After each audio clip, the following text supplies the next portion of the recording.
success means something completely different to you today than it did when you first arrived at Virginia Tech. Yes, that's a fact. How so? Success to me used to be just having the most money or just financially. Just from a financial standpoint, I didn't think too deep up into it. Obviously, I'm a grown man now, so I think success now is just obviously making sure you're straight. But now I have a son, I have a girl, I have a family, so it's making sure like they're smiling. That's a part of success for me. That's what I put in my success, my definition of success. Just making sure my family's straight. It doesn't have to do anything with money. It's just making sure everybody's emotionally straight, physically healthy, stuff like that. That's my version of success. Money comes in with it a little bit because you have to have some money to do certain stuff, to pay for insurance, health insurance, all this other stuff. But success is, my definition of success is seeing my people, my family is, happy, making sure we straight. Welcome, welcome. It's good. What's going on? We are back here today in Ra'anana, Israel, with another episode of the Baseline Podcast, your best overseas podcast. We talk with players from all around the world who play all around the world, and every story has another journey, another story that is so unique and special. And today, we're really excited to hear from Tyrese, aka Boots, Radford. There we go. And there we go. thank you for coming on, man. Yeah, no problem. Thank you for having me. Yes, sir. So, little icebreaker. Start it off. Keep it short and simple. What would 15-year-old Tyrese Radford think of yourself today? That's a great question.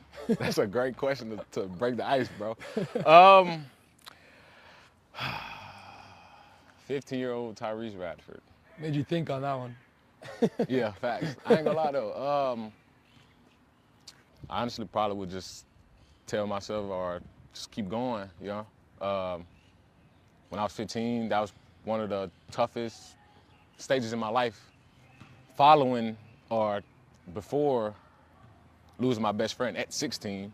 So all that trauma, I was a different human being than where I'm at and who I am now. So, I would just probably keep going, Do you think 15-year-old you would be proud of where you are today? Yeah, but not satisfied. So that's why I would just say, just keep going. It's easy to get comfortable. For sure. Especially when you go from not having nothing to having a little something, and then it's easy to get comfortable. Just don't get comfortable and keep going. Probably been my motto since before I started making money, Right. Just keep it. So before we dive too deep into it, because we're going to start from the beginning and keep going, but Excited for this one. I'm excited for this. You understand, we're buzzing right now. We are, and so first what I'm going to do is introduce you kind of to the audience. Okay. Fortunately, you're not one of like the 15-year pros yet, where I have to go down the list of like 30 different countries. Yeah. But, you'll get there. But so I'll start off with, you're from Baton Rouge, Louisiana. Yeah. Big up BR, shout out Eli DeVere, my friend who goes to LSU.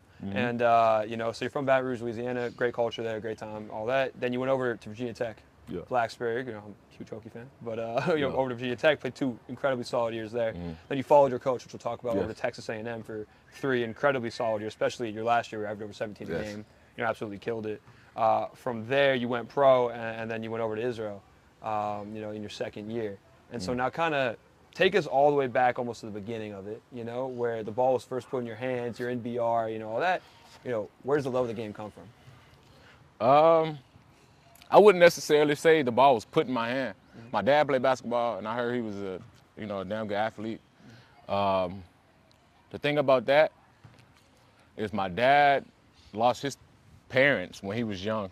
He was dating my mom. He had siblings he had to take care of. He was the oldest, or the most stable that could do it, So he had to take care of his siblings on top of taking care of my mom, on top of taking care of kids. So I kind of feel like nobody put that ball in my hand. It was just, I was born into it, kind of.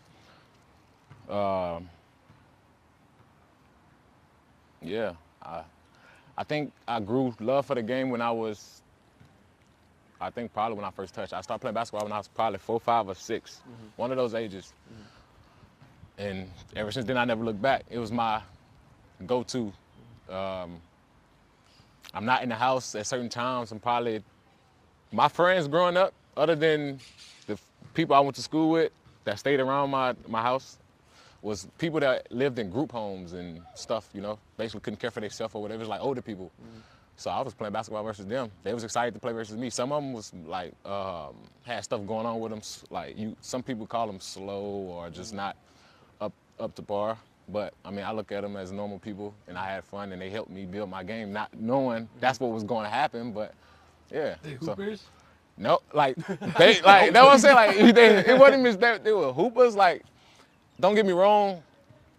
Like you'll catch 2 or 3 of them that got like they can shoot the ball, bro. Like they can shoot the ball, but stand in front of me like laterally and stuff like they couldn't do it. So I wouldn't do that. So that's the goal was already like this, bros. Just getting it out the mud, you know? So I think that journey, that process, at that younger age from when I started to middle school, I think the love of the game just kind of grew on me. I just, you know, it was my outlet. It was just whatever. What was it like being around those kind of people, like when you were getting raised, when you started loving basketball? How do you think that influenced your game? I mean, at a young age, I wasn't looking at it like that. Now that I'm older, I can say, you know, how the game grew on me. But when I was around that age, I was just looking at basketball as you know, a thing to do. And obviously my dad did it, but when I was younger and I was into it, in so many words, it just brought people together. I'm from a neighborhood. I'm from the south side of Baton Rouge. I'm from a neighborhood to where, shit, you can't hang with everybody. You can't be around everybody because you don't know what they could do. Yeah. So the people I could be around, or I was comfortable being around, was the people that was on the court. And those are the people that I could be on the court with, other than my siblings. My mom would get out there and play basketball, throw the football, flag football, kickball. She'll do that as well, but like when they weren't around, that's what I was hooping with. So who had the most impact on you growing up? My mom, for sure. My mom. Why?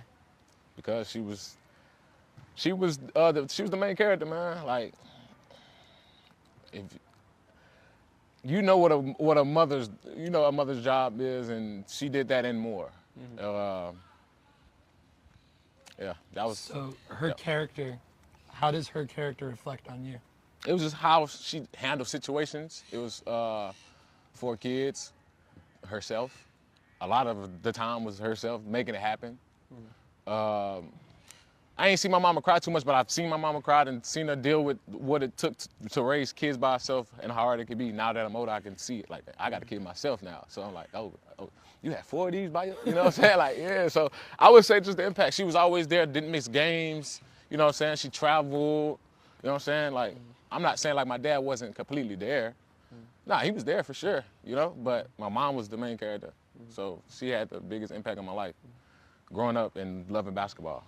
And then you get to a certain point to where, and we will talk about it, me getting to college, and then that's where it takes a turn at. Yeah. Okay. So we'll get there. We'll get there. Yeah, you know? So kind of going back a little bit to the VR, you know, VR is very football heavy. You know, and I mean, you know, Louisiana is very football heavy. I was gonna say, so kind of, what was it like kind of grow up in that culture for basketball? Because, you know, every time you're there, every time I hear anything about it, it's always LSU football. It's always the Saints. It's always that. It's not the Pelicans. It's not any of that, you know? Nah. So kind of what was it like kind of growing up in that culture, BR and Louisiana as a whole for basketball? I mean, when I was growing up, bro, I wasn't up on a game like that. I didn't have the knowledge.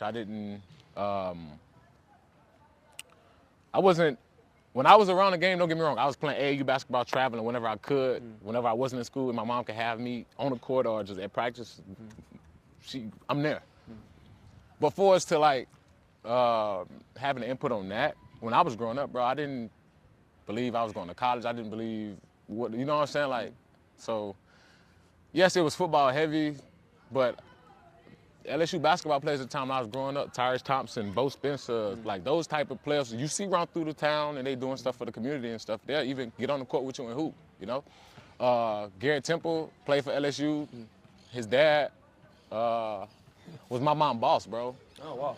So he helped out big time in my life as well growing up, you know, so I just wasn't, we knew it was football heavy, but I wasn't like so big into the knowledge of the sport or of sports to where it's like, damn, bro, ain't no hoopers down here, ain't, you know, we was there, you know, but I wouldn't say it's football heavy from how I was raised. And then being raised there, and like, what was just like your high school experience? Like you just said that you did play AAU, you were playing, you were hooping. What was just like your high school experience like in itself? I enjoy high school, bro. It was, a lot of people say that it was not the peak of their life, but for the childhood or whatever, like being raised, it was like the peak, because, you know. That's part of the childhood. Yeah, so for mine, I mean, I had a lot more freedom than a lot of people around me. When I was in high school, I stayed with my dad one year. I tried to stay with my mom. I stayed with my brother in the apartment, bro. I didn't stay with my parents. I was living, you know, so it was a lot of distractions. It was a lot of, you know what I'm saying? So it was fun. What was that like, kind of like having to bounce around? I didn't have to do it. Like my mom and my dad always had an open door, like it was just. So you just decided to go place to place, you know? Yeah, bro. Like my dad, I was raised in the hood, so that's all I was. You know, that's my premises, bro. Yeah. When my dad moved out the hood and moved across the bridge to where he stayed now, and my mom moved from out the hood to, I'm like, bro, this is all I'm comfortable with right here. Yeah. They think I'm doing all this other stuff, but bro, I'm with the people I'm comfortable with. You know what I'm saying? In my area. So speaking of kind of being with the people you're comfortable with and kind of growing up in the culture of that, you know, how hard was it to kind of get focused on the fact that you started being like, oh, maybe I can take basketball a little seriously? You know, how hard was it to stay focused? You keep saying it multiple times that there's distractions, there's always things going on. And so kind of like, what was that experience like when, you know, you're playing AAU, you're doing all these things. I mean, you're highly recruited, and we'll get into recruitment in a minute, but, you know, what went into kind of that whole process of maybe not being distracted while still only being comfortable in a certain community where there might be some distractions, you know? I mean, like I said, that's why, and that's another reason why I say my mom, she played a big part in that, because like I said, she kept me either as much as she can, AAU practice, or outside playing with us, or just keeping us stimulated, or just trying to do something. It's still distractions now. It's just when I was younger, I didn't realize those were distractions. Yeah, it's just life. You know what I'm saying? So looking back, yeah, all those was distractions. I was looking at it as like having fun. I can do what I want. I play basketball. I still got the same friend group right now that I've been having since middle school through high school. I don't talk to them every day. We don't talk every day. Every other day we talk, FaceTime, whatever. It's still the same people. And it's been like that because through the whole process of growing up with them and stuff, they knew a lot of stuff we was doing was genuine, and a lot of stuff we wasn't doing, they like, bro, nah, Reese, you don't need to be doing this, bro. You know what I'm saying? Let's go to the court. Let's go shoot. What the hoop sessions at? So that's why my friend group's still the same. That's why, you know, yeah. So then in high school, you know, being able to balance a little bit of these distractions and also being able to work on your game, you obviously worked enough, or, you know, you could look back and say you didn't work enough, but whatever. It did result in you getting a bunch of offers. So I had a lot of interest. A lot of interest. But you did end up going to Virginia Tech. Yes. Right out the gate. Well, walk us through the recruiting process. So walk us through It wasn't no recruiting process. Yeah? Did you stop JUCO? Coming out of high school, bro, I was, and this is going into college, right? I was an academic redshirt going to Virginia Tech, bro. Okay. I graduated from McKinley High School. I'm not for sure of the process after that. I had to take extra classes to get accepted in Virginia Tech. Mind you, high school, living life, doing, you know what I'm saying, whatever. Yeah. Got through it. And I had interest from a lot. Like, bro, I got a shoebox full of interest. You know what I'm saying? Interest. A lot of schools were interested. I told my dad, and if I'm not mistaken, I told this to my dad, and I told it to my mama. Nothing against JUCO. Nothing against any level of basketball, because all of this is an opportunity. Now that I'm looking back at it, or now that I'm old, I can say that. But I was so stubborn when I was younger. I told him, bro, like, I'm not going to no JUCO. I'm not going to, you know what I'm saying? If I'm going to do it, I'm going to bet on myself. I'm not going to sign to the JUCO, this, all this other. And I did eventually end up signing to, I think, like Southwest or something like that, bro. Community college, bro. And my dad ended up telling me, bro, basically like, why? You said what you said, now, but why are you doing it now? Not thinking it's pressure. I'm like, bro, I don't know what's next type thing. So it was like panic mode or whatever the case. The coach was a real nice guy. He didn't even, you know, he ain't Buzz, bro. He just released me, and then the process with Buzz and Dev. So I was gonna say, what went into the conversations? Because you talk about all this interest. Virginia Tech's an, you know, ACC school. Yeah, you but know, if so you- it's not like you went, oh, I got all this interest and went to Southeast Louisiana. You know, which is no disrespect to them, but it's like not one of these top level. Right. You know, things. And you immediately went over to an ACC school. You know, what was the process like talking to Buzz Williams, great coach? You know, talks through that kind of whole process to get you over to Blacksburg. Okay. It was it was like it's parts of the story I don't know. Like, Yeah. Coach Dev is from Louisiana. Coach Devin Johnson, he's from Louisiana. Yeah. He got connections down there. I'm guessing word of mouth, whatever, and it was an opportunity. But I wasn't gonna play the first year and all this other stuff. And the process, they did get me out there. I just don't know how to connect those dots on who connected them with me or told them about. I think I know who, but I'm not for sure, and I don't want to say it if it's incorrect. You know what I'm saying? But Well, kind of from your experience, what was that conversation like? Were you having conversations with Buzz as a whole? Was it more kind of through mediaries you were figuring out that Tech's where you're going to be? I don't know. I'm not gonna lie. Like I don't know, and that's why, and that goes to show, that goes to tell you.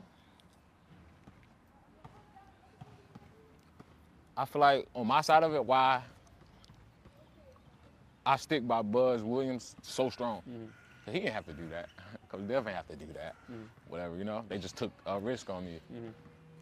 Mind you, the things I was doing at the time wasn't even, it's like, they just took that risk on me, bro. And So that first year that you're there and you had the academic red shirt, yeah.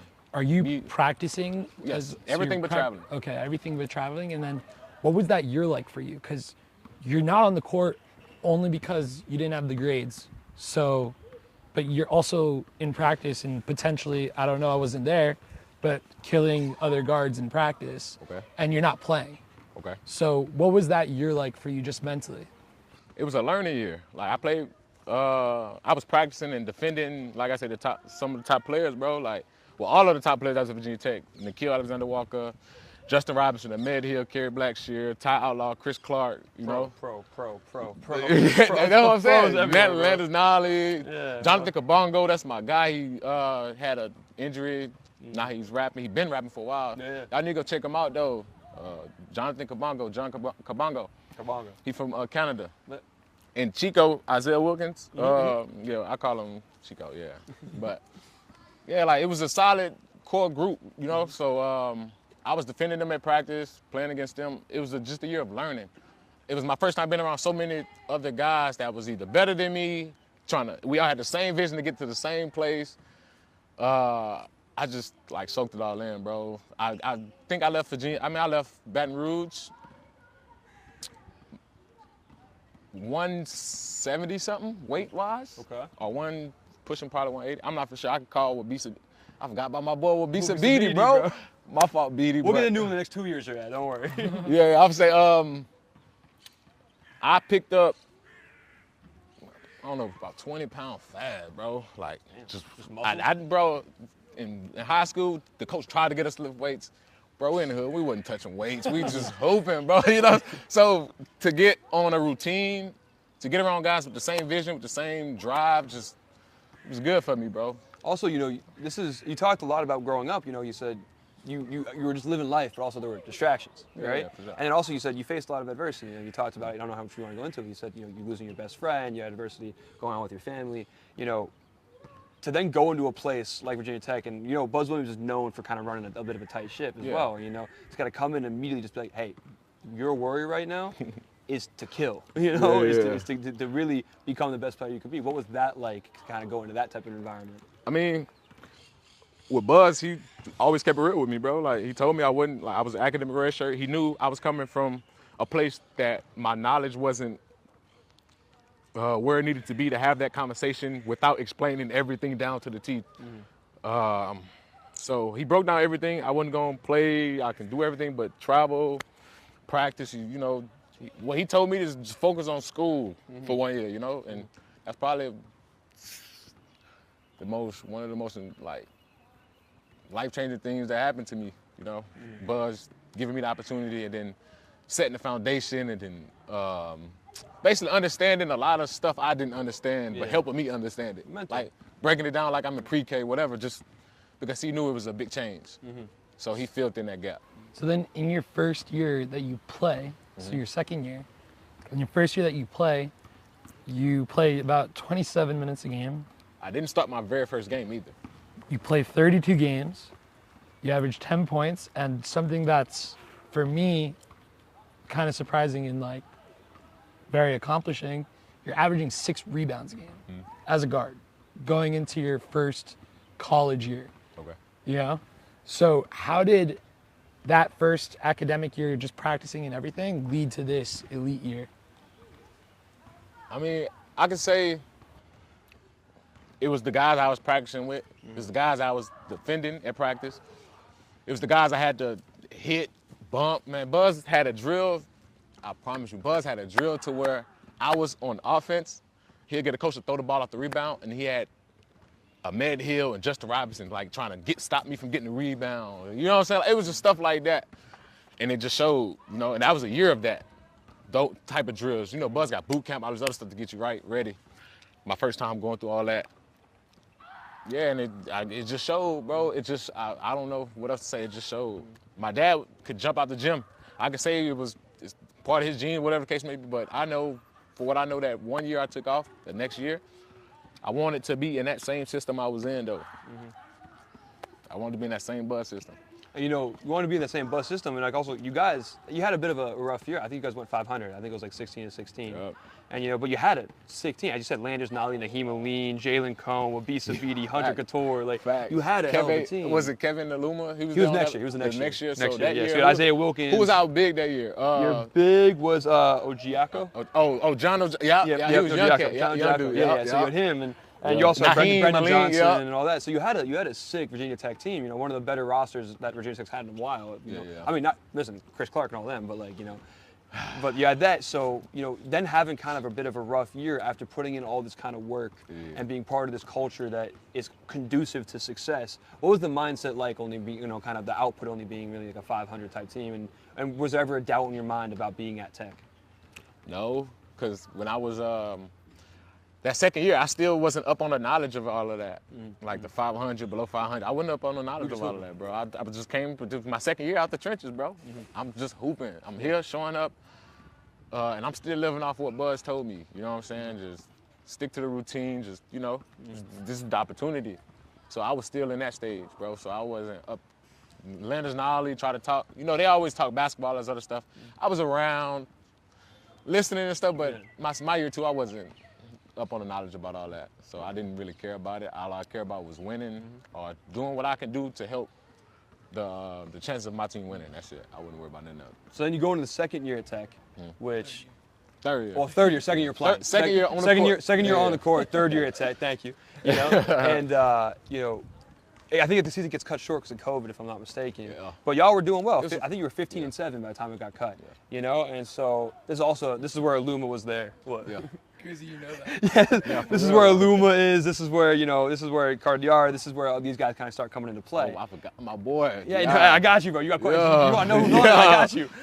You know, so this is a team. You're starting to see more success, and it gets cut by COVID. Right. You know, so what was it like, kind of having that season get cut short with COVID, as well as when you're maybe just starting to hit your groove? As I said, you're averaging 12 a game, again 6 boards, 2 assists. You know, so what was it like having that season cut short? I remember that feeling. I wanted to play, but at the end of the day, I wanted to go home. So. It was new to everybody. COVID was new to everybody. I didn't know what was going on. Mind you, I'm, like I said, my third year? This is my third year away. I'm finishing my degree. bro, I was ready to go. But I was, felt a certain way because we couldn't finish the season. But then again, you got stuff going on that's changing people's lives, like, okay. So I just was, I think right after that, I don't know if I ended up, when I went home not too long after that, or I'm not for sure, but I remember because we was on the bus going back from somewhere, if I'm not mistaken. We had just finished playing somewhere. Was it the SEC, the ACC tournament probably? Yeah, it must have been. I think the ACC tournament. Yeah. I remember that, I almost remember that exact day, bro. Like, for real. Yeah. So then, COVID, March, next season you probably report back in like August, September to Texas A&M. You go over to there. Yeah. From March to that time in between, what was that time like for you? It was just, Sitting at the crib. I was sitting at the crib finishing, I think, was it, you saying after the season, after school was over? When COVID cut Oh, COVID, yeah. It was, Like, what was COVID like before for you you? went? Yeah. a whole lot of isolation, bro. Whole A lot of whole lot of isolation. That's what you like though, no? Yeah, so? yeah. Not too much of it though, but for sure. But yeah, it was the transitioning moment. I'm thinking I was finishing my degree at Virginia Tech. One thing Buzz always told me is he wanted me to get my degree. And he probably told that to everybody, but when I talk to Buzz, I take it more personal to like, okay, this is what I need. This is what he want me to do. This is what I need. You know what I'm saying? So once I finished that up, mind you, I like playing for Mike Young too. He's a great coach and a great man. Like, we went fishing, everything, bro. Like on the rafts. I enjoyed myself, but I knew just not really what the system I wanted to be in. Like I knew how I felt that year I was in Buzz system, and I was like, okay. He run a tighter program, I think, and I know that's what I need because when I was raised, other than like my mom, all the way up to like 5th grade, all the way to middle school probably, it was a tough program, and then as soon as it was loose, it wasn't as tight of a program. I started not being myself, bro. So Buzz helped me stay locked in more, just, I don't know. Also, I'm curious when you went home, as you said, you went back to BR during COVID. And as you said, as you talked about, you love being there, but it's also, it's a little different. It's not being on that tight ship. It's a little different. There's still some of the maybe the same friends, some of the life you're living there, And so what was it like kind of being back after playing already these couple years now in a Division I top level team? It was way different going back home. People think you already made it. People think, they say, oh, you don't talk the same no more. It was just a whole different thing. It was a person going back to something he already outgrew. Did you feel like that was true? What? That you're not the same? I feel like I've grown a lot, and from a person who see you growing up, or grow up with you, your friend, whatever, and then you take that break, you go somewhere, and it's just you lifing, bro. Like, you grow out a certain habit you have. You don't talk so much slang like you used to. Just you just got cleaned up. You got cleaned up, and you go home. My people was so happy. Like, they still happy for me, but they was like so happy. Yeah. First gen college basketball athlete, D1, like So now my friends happy. It was. I felt good going back, but I kind of feel like I wanted something different. So, yeah. So you end up wanting something different, and you decide to go over to Texas A&M. Yeah. We talked about it that Buzz had a big impact on that. So you go over there, and you kind of have a very similar year to your first year. Very similar. And this time you played 40 games, average about 30 minutes. Did you kind of know going with Buzz that you're going to have that year, you're going to have all these minutes guaranteed for you? No. All I knew was he was a guy that stuck his hand out for me, and I was willing to take whatever came with it. I knew I wanted to play for Coach Buzz, though. Why? What made your guys' bond so special? The opportunity he presented to me. Yeah. Like, I feel like I think I talked to Florida State, in the process, like the recruiting or whatever, leaving high school or whatever, and they was like, we got to send you to this JUCO. Buzz could have did that too. He didn't though. I didn't even know about academic redshirt. I didn't know about any type of redshirt until I literally sat down face to face with Coach Buzz, bro. So I felt like I just wanted to play for a guy who gave me the opportunity to change my life, bro. That's it. You talk about a bunch that you really want to play for Buzz, want to be for Buzz. As you said, Mike Young came in from Wofford. Yeah. After your first year, brought in Hunter Couture, brought in this whole new culture. He brought in his guys. Brought in his guys, and you weren't necessarily, obviously you were because you played, but like you weren't his guy, I grew to be you grew to obviously. I mean, you played super well and got a ton of playing time with him, but what made you stay for those 2 years instead of just following Buzz immediately or following Buzz after the first year? Because I wanted to get my bachelor's. I wanted to, shout out my athletic advisor. She had passed away, bro, at least. And, yeah, bro, we love you still, She watching over us. Still think about you every day. Still go through our pictures. I still talk to your mama. But, yeah, it's love, man. It's all love. Yeah. That woman, she changed my life as well. That's incredible. Yeah. I mean, she rests in peace. That's why I had cut my hair. I had dreads when I was Western. I had cut my hair at A&M because she got diagnosed with stage 4 colon cancer. Wow. So it was on FaceTime. It was me, her, with BCBD, Jalen Cone, Hunter Couture, John Ojakio. She always, even after we all left tech or whatever, we always kept a circle tight. Family. Yeah, like FaceTime, whatever. So I think she FaceTime us. I think she texted me and BD what she was going through and stuff like that. So how important were those type of relationships for you? I ain't gonna lie, that was it was different for me because it was somebody I didn't know from nowhere, bro. Like it ain't somebody that I just met. Like if you was from Louisiana and I came to Israel and I met you, oh, you from Louisiana? Okay, we could bond on that. Me and her had nothing to bond. So she was an athletic advisor, making sure I was on time to study hall, making sure my work was all the way done. She wasn't letting me half-ass anything. She had me in that thing no matter what the hour was, after practice, whatever. After practice, come on, I'm like, bro, I don't feel like doing it. I'm giving her hell or whatever, but the whole time she's staying genuine and like she really want help. It's not for, because at this point, Buzz already done left, bro. I'm with Mike Young. You know what I'm saying? Like it's a whole different style, whatever. So, and I think that probably brought us closer too because we both was under Buzz and then had to like readjust. So, yeah. So then at Texas A&M in your third year there, you averaged 17 a game and blow up. Like, that you took a huge jump. What went into that jump? You were under Buzz now at that point for including your redshirt year. That was your 4th year under Buzz. So what into that being the year that you were so successful? I would say my work stayed in the gym with Coach Dev, Coach Lau, Coach Layer. Stay lifting weights. I was like, like I say, it was just the proof was in the pudding, bro. I knew where I needed to be, I know what I needed to be around, or what I wanted to be around, to break my bad habits I had growing up, or that was tough to break. I knew I don't need you directly over my shoulder, but I do, I need somebody, or I needed somebody at that time period of my life, like Buzz. I can go to Buzz, just like my dad, talk to Buzz. I can go to Buzz's house, I can pop up in his office, whatever. He'll drop, And it was straight, genuine feedback, honest, brutal, like just the honest truth. That's what we lived by, so.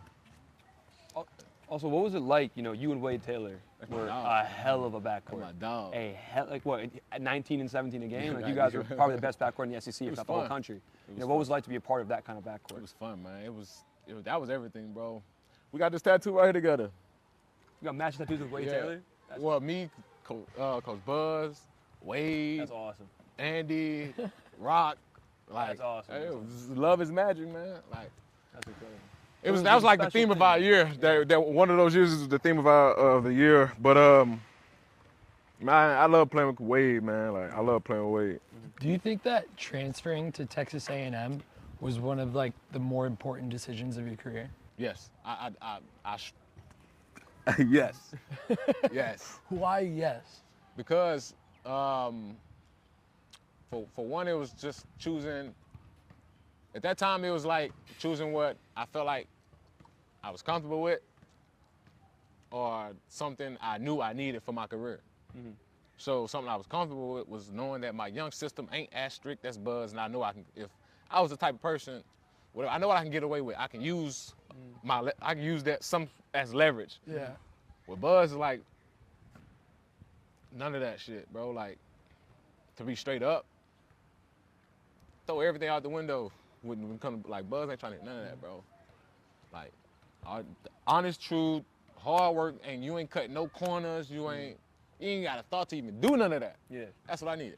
Where did that perspective? And it changed my life. Where did that perspective come from? Because I think a lot of players that you meet, you know, you'll say, oh, like this is a much more like loose system. I can kind of do what I want. Yeah. And kind of just vibe and be this star athlete in college. I did that all high school. Yeah. So like, you know, it's really impressive to have the perspective to go like, I actually want to have less fun. You know, I want to do less things in order to be more conducive to success down the road. So, you know, where did that come from? Well, you got to think about it. I didn't live the life your typical normal high school person or kid would living with your parent. I didn't know, bro. I already didn't have the fun you had in college, bro. Yeah. I'm like, I knew where I needed to be. I already had made a couple mistakes at Virginia Tech. I'm like, nope. You know what I'm saying? It would never happen. Because I wouldn't, whatever. But yeah, like I said, I was having fun in high school. My brothers, bro, like, we was having fun. My homeboys, brothers. I had all the fun in high school. I knew what I needed to do is be around the game more and with a strict program. And was for Buzz. That was for Buzz. So do you think when people describe Tyrese Radford, what's like one thing you think they usually get wrong? I don't care what nobody else think. Like, I used to be like that though, bro. I swear I used to care what people think or view me or what I wear and stuff, bro. I don't care no more. How'd you get to the point where you don't care anymore? Just going through stuff in life on top of no matter how good you do, somebody's always gonna find some negative shit you did or somebody's always gonna have something to say no matter what, bro. So the less time you spend on caring, the more time you can actually put into yourself, bro. If, you know, changing that. Do you necessarily, like, do you try and kind of focus on the good more than the bad? I'm a type of person that, if we talking about a situation or looking at a situation, bro, I'm gonna go off what I feel, but I'm pretty much, I'll tell you straight up. Like, if I feel like, I'm trying to think of an example, like,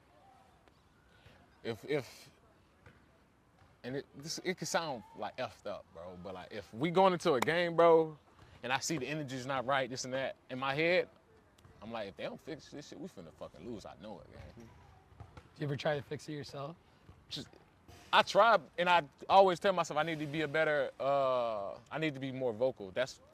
My whole college career, that's one thing I knew I needed to fix, but it's so hard because I'm so to myself. You know what I'm saying? To where it's just so hard to think of it. What makes it hard to be vocal? I used to be scared of not saying the right thing. At the time of me saying something might not be the right time. Right. Right. That's what I used to be scared of. But I got better. I got a lot better with it. But I always go into my moments to where I go back to being quiet. I go back to, you know what I'm saying? That's just how I was. That's one thing I knew. And me and Buzz had talks about just being more vocal as well, you know what I'm saying? But that's what it was. What's a moment from Texas A&M? Like, we talked that Texas A&M was so influential in your career, just like Buzz Williams is. What's one actual moment that you think maybe was one of like the more special moments of your career at Texas A&M? Ooh.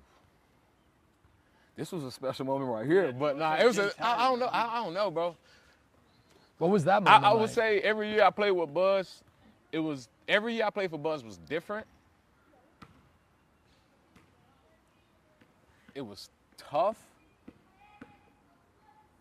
And every year just unique, bro. It was just different, bro. Like, but I never went as far as getting matching tattoos. I want to, don't cancel that out. That's a moment. Talk us through this. What was that like, getting that tattoo with them? +6 that year. We finished +6, bro. So, bro, it's talking about just being around Buzz. I just playing for Buzz. So many stories. so much that goes into it, bro, to where how I got my name Boots, bro.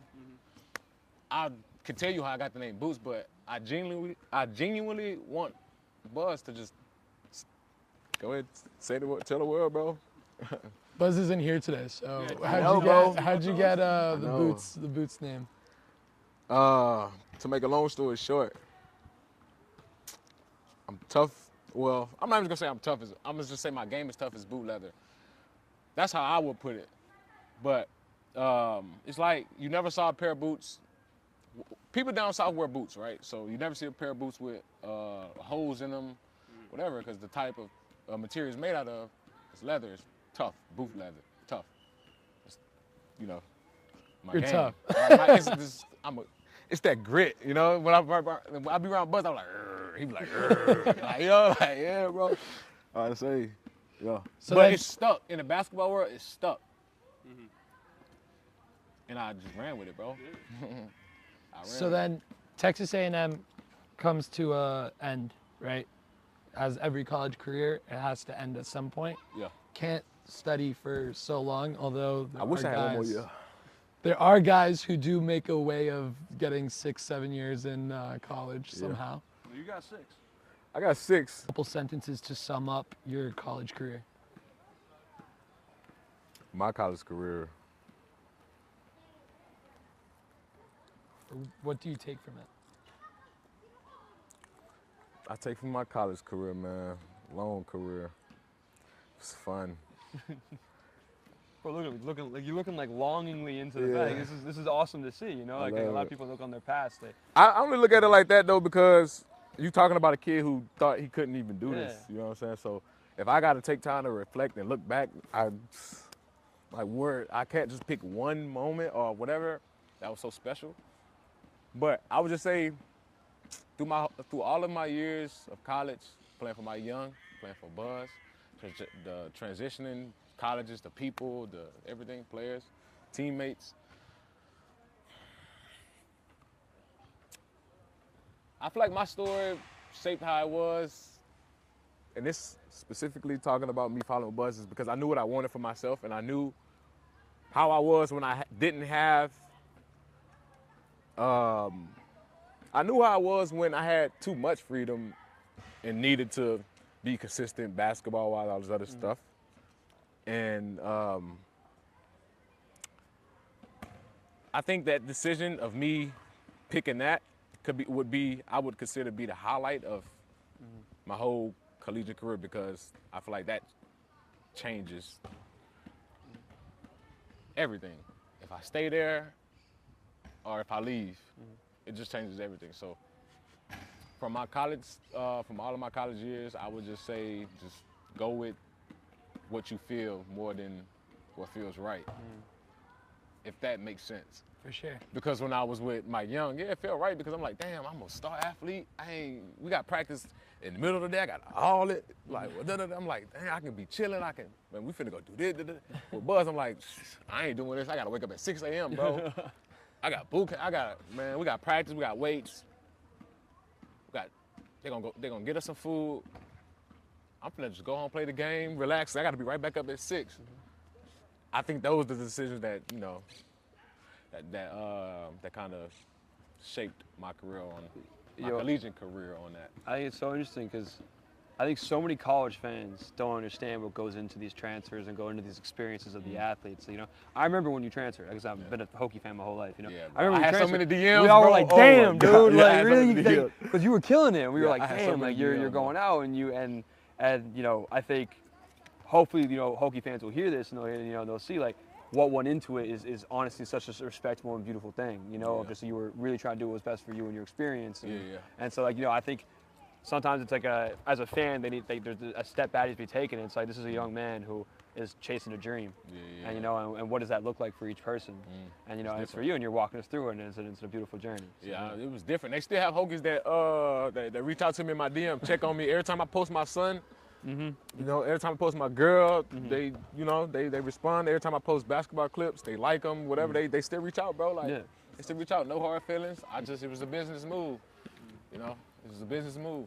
So we kind of wrapping up the whole college career. Before we hit the pro career, Okay. we're gonna do a little segment. Alright. It's called Myth or Fact. That's good. So myth or fact, the toughest moments in your career taught you more than the successful ones. Yes, that's a fact. Yeah. I feel like that because when it's easy to do certain things when everything's going your way. But can you wake up and be that same person when things not going your way?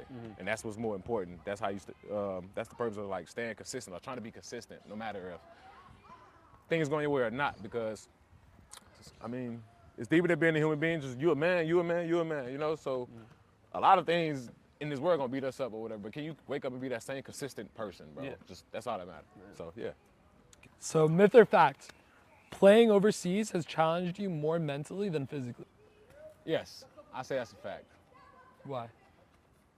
Just coming from college or America, you have all these recovery things at your facilities. You know, you're just so babied, I feel like, or just you taking care of all at one spot or whatever. I think that could take a toll on you physically and mentally, but mentally you have to push through that more than you have to physically because you was doing it before you was spoiled by these facilities. You was able to do it in high school, you was able to do it. I know that you're getting older, but I feel like mentally is way more challenging. Being away from family, not having the correct physical therapy treatments or just access to amenities, I think it's way more challenging. And having to do everything on your own. Schedule your own, yes. The team I played on now, they did it pretty good. If I needed like a massage or something, they'll contact somebody. They had somebody on the staff. They did pretty good. My first year, they tried their best, bro. Good answer. Yeah, they tried their best. We'll go into Turkey in a minute, you know. They tried their best. So the last one for myth or fact, success means something completely different to you today than it did when you first arrived at Virginia Tech. Yes, that's a fact. How so? Success to me used to be just having the most money or just financially. Just from a financial standpoint, I didn't think too deep up into it. Obviously, I'm a grown man now, so you know, I think success now is just obviously making sure you're straight. But now I have a son, I have a girl, I have a family, so it's making sure like they're smiling. That's a part of success for me. That's what I put in my success, my definition of success. Just making sure my family's straight.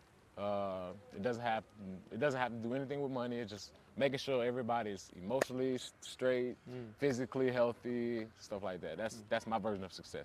Money comes in with it a little bit because you have to have some money to do certain stuff, to pay for insurance, health insurance, all this other stuff. But success is, my definition of success is seeing my people, my families, you know, happy, making sure we straight. So before we get into overseas, you go to Virginia Tech, play there for 2 years, play at Texas A&M for 3 years.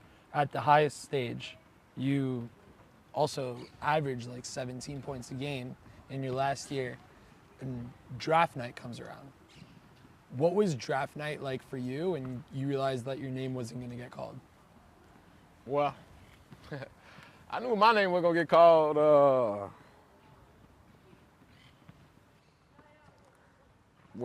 probably the whole year, bro. Yeah. Before it even started. I'm that type of guy, bro. Like, I know what goes into it. I know the political side of it. I know the side of it to where you actually got to bust your ass and you put in positions and given certain opportunities. The whole time I played with Coach Buzz in my whole college career, I was given the opportunity to play. I was on TV, right? But I wasn't watching the draft, bro. The last time I watched the NBA draft was when my boy Nikhil Alexander Walker got drafted, bro. That was the last time I watched the draft, bro. No, I lied. I watched the draft when Quentin Jackson. He was at A&M. Right? Yeah, I watched the draft or whatever. I watched that year. So was it kind of just like another night for you? It was like whatever? Bro, I don't even know what I was doing that night. Yeah. So then, you know, you go on and you end up getting a bunch of calls probably, and you decide to take this second league stint. Well, I had NBA workouts and stuff as well. NBA workouts I had as well. I think 5 or 6 NBA workouts for sure, yeah. Okay. But then after that, you know, you end up going to Turkey. You go, you know, what is it, 5,000 miles across the water? Yeah. You better than me. You better than me with that. I don't know. I'll just say it's on the other side of the world. Something like that. Say it's like there. So far away from home. Yeah. And I think you already had a kid at this point, right? My son was just born, bro. Just born. So what was that like, just getting on that plane and then actually getting off that plane and realizing like, shit, like I'm here for like the whole season now?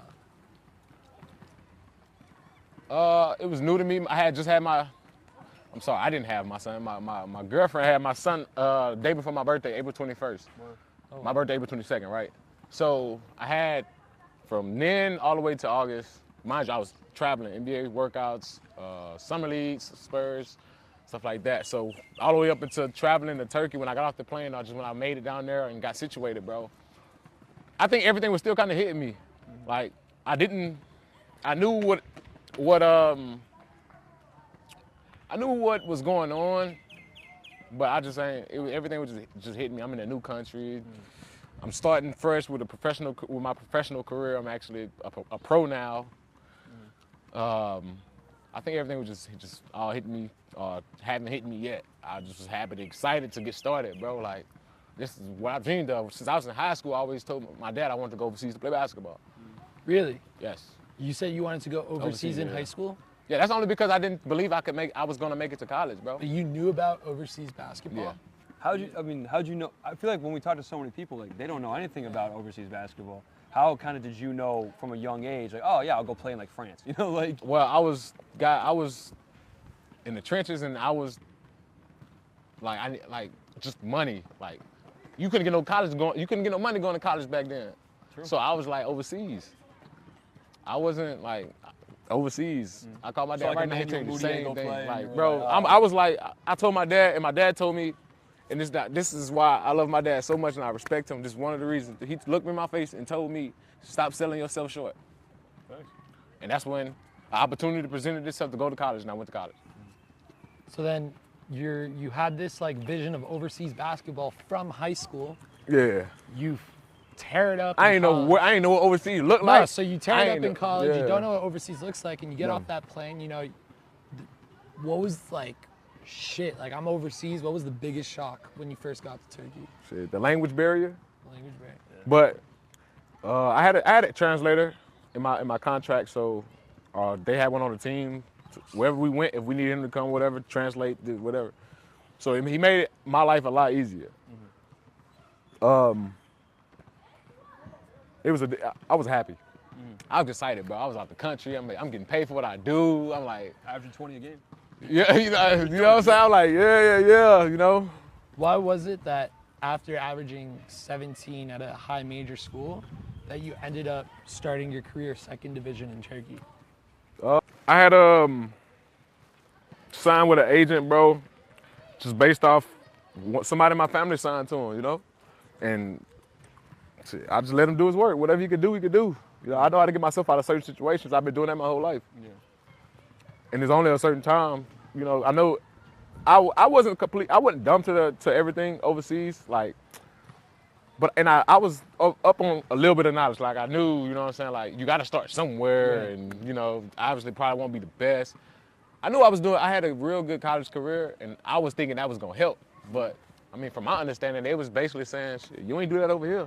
So you're just like, you're a damn good player. That's real awesome.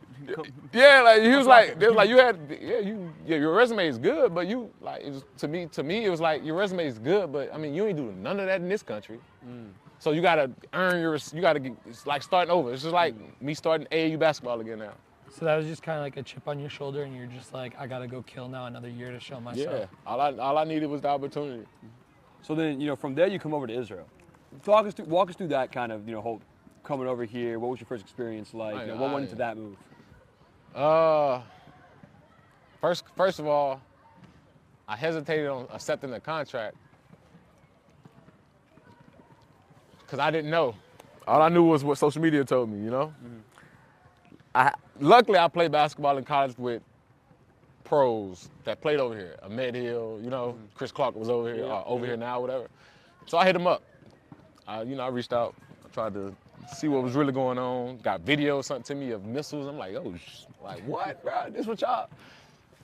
But,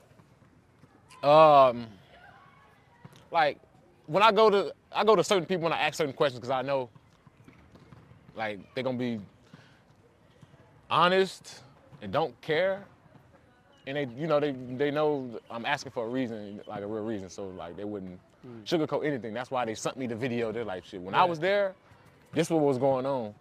Nobody really ain't panicked because they used to shit like this, but I'm like, all right, whatever. Talk to my agent. He put me on the phone with Abe, who used to be the skills trainer. And I talked to him, and it was all smooth. Talked to Rise, it was all smooth. When you were talking to the guys, what were they saying other than the photos, videos of the missiles? Man, they was saying pretty much what you would tell somebody, like, man, it's just everything that's on social media get blown up and took out of proportion. It's not that, whatever. You know, they were just saying that. And with me, it was just me. It was, I'm going to do it or not. Yeah. Because this opportunity ain't going to be here too much, you know, so I did it. I'm happy I did it, though. I love it here, too, by the way. Love it. Let's say, like, off the court, what's it like kind of being here for you? I be chilling, bro. What's a year been like? I've been chilling, bro. I be on the beaches. I go to, you know. Renana's a great place to be. You're close to a lot of things, you know? I would if I come back and play in Israel next year or whenever in my career, I'd love to be in a situation just like this for us to, in a city just like Renana. Because it's right there by Tel Aviv, right there by Herzliya. I'm by 3 or 4 beaches. That's all I need, bro. You know? I was in Turkey, I was in Bursa, 2 hours away from Istanbul. No car, no nothing, bro. Damn. It was bad. But I enjoyed it though because it changed me. I started going on walks through the city, just doing When you kind of left on your own, you start becoming creative. Thank you. Find a way, Real creative. Exactly. You're like, I guess there's a park nearby. I started TikToking, making day in life with vlogs. So bro. You said you kind of like changed a little bit. So do you see yourself like a little bit different than how you were back in the States now? Have you changed as a person? I would say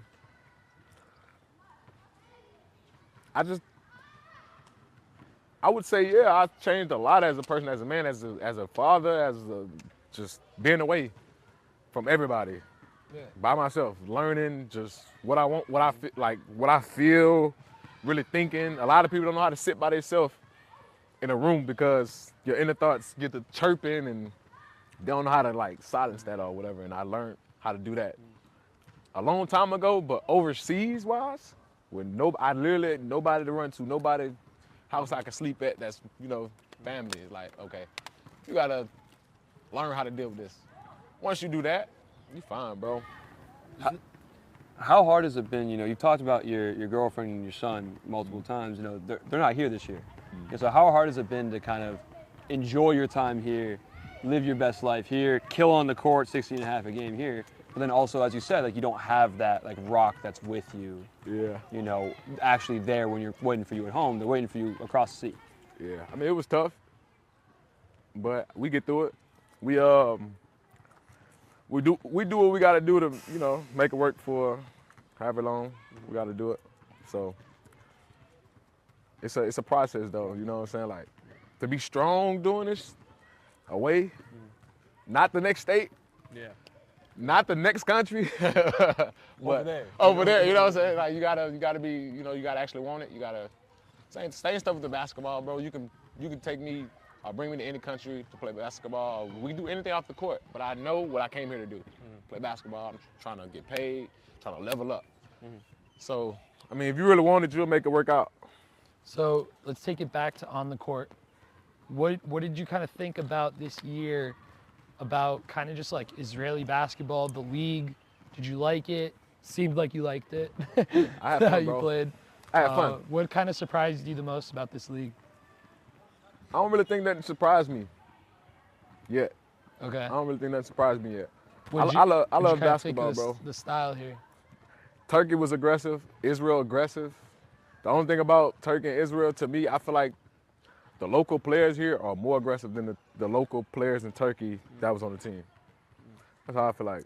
Here, it's all aggressive basketball. This one probably, I was in second division, so I had 2 Americans. Now I'm playing with 4. Yeah. It's a big difference. Yeah. What's the fandom like here compared to SEC, ACC, Well, I heard Turkey? here this wasn't the best year like fan wise. It was way better last year due to everything that's been going on. So I don't know, but I know I played against Jerusalem when that mug was rocking. I played versus Hapoel Tel Aviv, that mug was rocking. Maccabi Tel Aviv, that mug was rocking. Halon, rocking. Like, so I like the. I think I played 2 games in Turkey out of the whole season. I was like packed. Damn. I mean, so yeah, you look at every stop that you go to. As you said, Turkey, they don't have that this year. Israel tends to have a huge fandom. This is a bit complicated, that kind of thing. And so kind of when you look at Israel next year, you don't know where you're going to be next year like that, but like kind of what are some goals you have in terms of what kind of club you're looking for and what kind of you're looking for next year? I just need gym access, bro. Yeah? That's all you care about right now. It's kind of huge. Gym access and like, what you call it? Physical therapy, like just recovery stuff, bro. That's what I'm big on. I know I can lift, I can find that, but for us to just making something accessible. Somewhere you can just go get shots up whenever you want. Shots, not even whenever I want to, just more than a practice a day though. Like it ain't even gotta be mandatory shooter. I just open up the gym. Yeah. Let the gym open for like 2 hours. So we have weights, then we have practice, then later on in the day, probably 2-3 times a week. Okay, the gym is open from 4 to 6. If whoever wants to go shoot, whatever, this and that. How would you describe your game to someone who's never watched you before? I would describe my game as, my game is not polished up. It's not a pretty game. It's not somebody you watch and be like, oh, dang. I'm a guy you look at that's playing on the court, and you be like, he do a little bit of everything, and he play hard. He tough. I like him. Gritty. That's it, bro. Marcus Smart? I don't know who I compare myself to, but I know, like, I ain't got the prettiest game, but I know I go out there, I'd be tougher than you for sure. So you don't know who you compare yourself to, but everyone as a kid or growing up or whatever, you have someone that you watch. LeBron? LeBron. So you're a Lakers fan right now? No. LeBron fan. Okay, good. I'm a LeBron fan. So taking it back to you, Yeah. what is something that doesn't show up on the stat sheet that you are most proud of yourself? I ain't gonna lie. That's a tough question, bro. I ain't cocky or anything, bro. I do a lot for us to even. It's crazy. I was just talking to my assistant coach, Thal.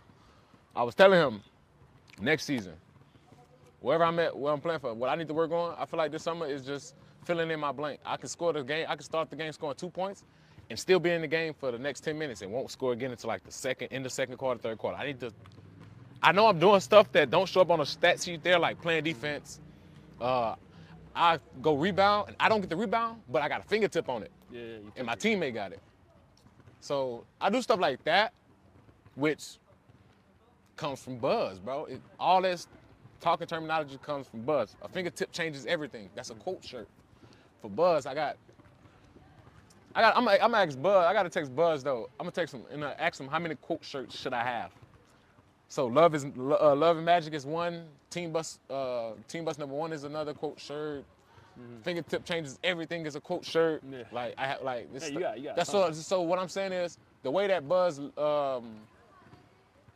his system is basically what I live. If I don't have words for a lot of stuff, all I gotta do is go to them quote shirts. Like this hit right here. This is exactly what it is. So I say my fingertip changes everything. That's what don't shows up on a stat sheet. So when your career is over, I mean it's just getting started. So let's hope, however many years you want to play down the line. Right? Yeah. What do you hope people remember about Tyrese Radford? I mean, honestly, hey, when I'm done, bro, it ain't about me no more, so I wouldn't care. Yeah. I say, if I had to say something, he was just a hard player, bro. That's it. So hard work, hard player. It's just about doing what you can now and moving on. I mean, it's about the legacy. If we talking about like my kids, stuff like that, that's when I'm done playing. That's what I want to focus on. Like I can, you know, care less about what everybody else think of my career and stuff like that once I'm done playing, because I'm not getting money off that no more. You know, my time is invested heavily in my family after whatever. So I don't know, bro. Maybe I'm a hard player. Maybe he did. I don't know. I would just say probably he's one of the hardest players on the court every time he stepped on the court. When I hear, they was like, bro, do you not get tired? Because you're the only one who don't. I'm like, bro, I don't know. I don't know. So now we're gonna check how Israeli you actually are. I don't know. No Hebrew, bro. And not Hebrew, but we're gonna do a little baseline taste test. We're gonna have you taste 2 snacks. You're gonna give a little rating. I already know what one of them is. Are you allergic to anything? Yes. What are you allergic to? Fuck niggas. Nah, I'm just playing. I'm just playing. All right. So this is something called. I see that. This is called Bamba. I know that. But it's the chocolate flavor. No. I had the peanut butter flavor. You want to try it? I try it. Just take one. All right. Here you go.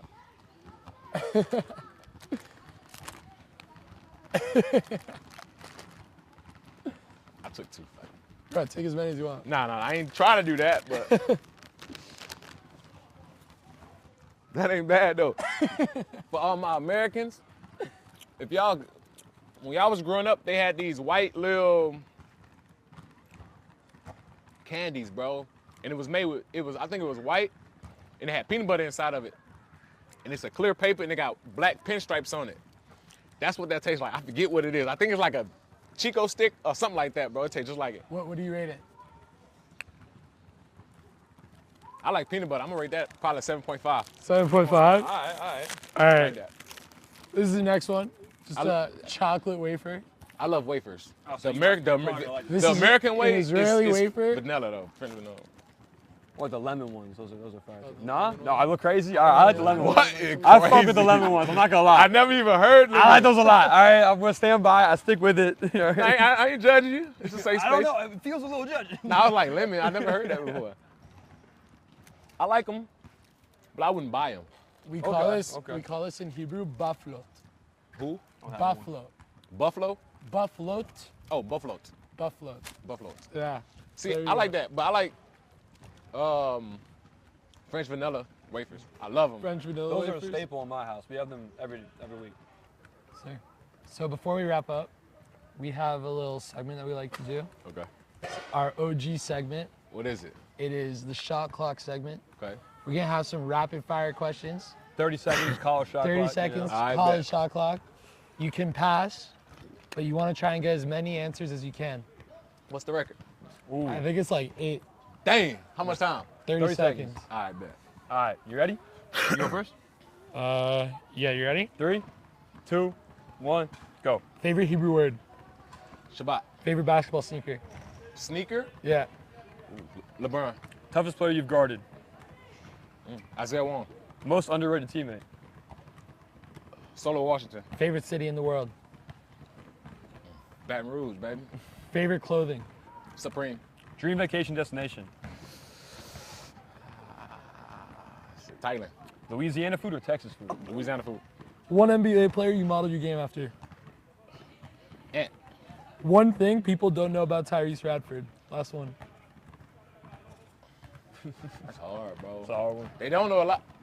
I'm an angler, I'm a fisher, and I know how to roller skate real good. Hell yeah, hell yeah. Facts. That's facts though. I was in the skating crew growing up. Dude, that's crazy. Do you have any last shout outs before we wrap up? This was my college shirt.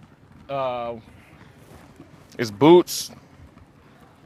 This is my brand. It's called the Reeseway LLC. My nickname is Boots. I go by Boots in the basketball world, and I have some merch dropping a couple weeks after I touched down in the States. So I have merch dropping within the next few weeks. I got the OG shirts coming out. And yeah, bro, I'm gonna get back in the game, and you know, I'm gonna bless people with what they want. So I'm gonna get you some high quality gear. And I also want to shout out Baseline for having me. Appreciate you. I also want to shout out all the coaches I had during my journey and my family, man. I thank y'all and I love y'all for everything. Yes, sir. Oh yeah, appreciate it. Thank you, man. This is the Baseline Podcast. Let's go. Yeah, for sure.